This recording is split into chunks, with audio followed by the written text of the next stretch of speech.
Hello, YouTube. I'm Vince White. I'm an employment attorney, and I think this is going to be a quick one.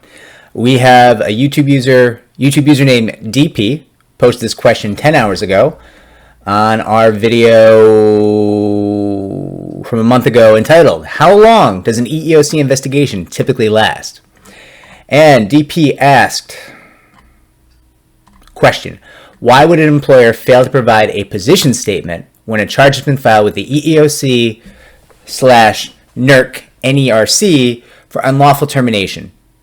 Question mark. And then they just say provable pretext? Question mark. I don't know what you mean by provable pretext. Sounds like you might say there's a pretext. You might be saying there's a pretext in terms of why you were fired. And I'm not allowed to answer your question as to the NERC. That is a state or local agency that I'm not allowed to speak to. I'm only, because I don't know where you are, I could reverse engineer it based on the NERC, but I'm only allowed to answer your questions as to the EEOC, the Equal Employment Opportunity Commission, because it is a federal agency through which federal discrimination and sexual harassment claims pend. Which brings us to our answer. So you have mentioned here that you filed for unlawful termination.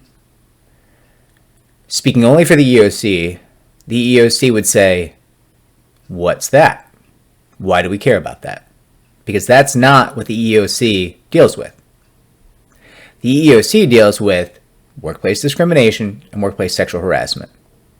So if you mean by unlawful termination that it was a termination motivated by discrimination or sexual harassment or some form of retaliation, then that would be something the EEOC would be dealing with.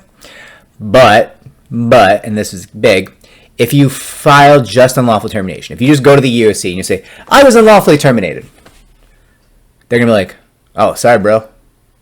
That's rough. See ya, though. Right? Like they just don't care. It's not their job. It's not something they're interested in. It's not something they deal with.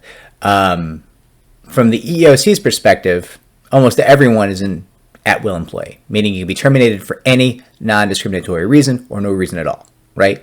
Like, somebody can wake up in the morning and be like, Vince, can't stand your face anymore. You're done here. Hurtful, but legal, right? By contrast, I'm just using myself as a somewhat humorous example. Somebody comes in and like, Vince, can't stand your stupid Irish face anymore. You dumb potato eater.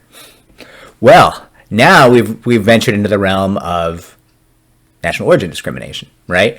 It was very specific. What about my face, the national origin, ethnic heritage of my face, bothered that individual, and now we have a discrimination claim, right? That's the difference here. So all of this is to build up to the context that perhaps what you filed may not have been a claim, and the employer might have just looked at it and said, in terms of the EEOC only, hey, that's not a claim, so we don't have to do anything.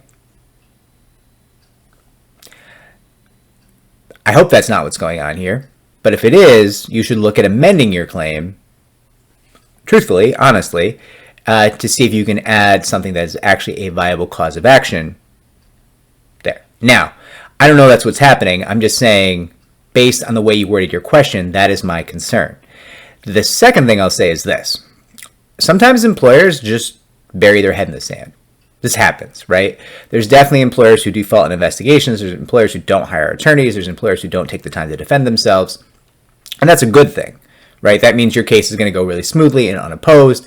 There's a good chance you're going to be successful if you pled it correctly. So there's two things that I think are most likely possibilities here based on what you wrote.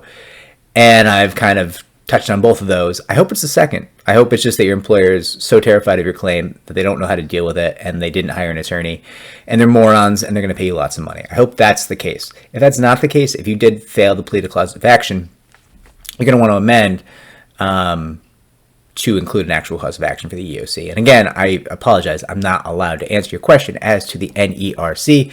I'm just not allowed.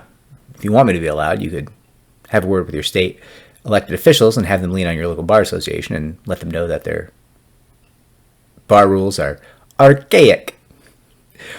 But I feel like that's not going to change anytime soon. And I'll close out saying, if this was helpful, I will track the comments down below.